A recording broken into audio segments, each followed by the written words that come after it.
अजितदादांच्या वाढदिवसाच्या निमित्त कार्यक्रम आम्ही परवा पिंपरुडी ते शाळेत घेतला होता.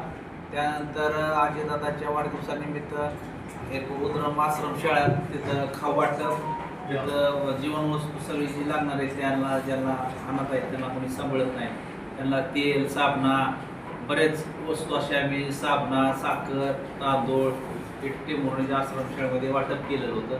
त्यानंतर अजितदादांच्या वह्याचं वाटप शाळेमध्ये मी भरपूर केलेले. त्यानंतर परवा मुंबईला गेल्यानंतर दादाला विधावलं, दादा खूप रडले, छान वया सापडून म्हणजे त्याला सगळे दाखवलं. आपल्या या उपक्रमाबद्दल मांडवगण फराटा ग्रामस्थ यांच्या वतीने आपले अभिनंदन.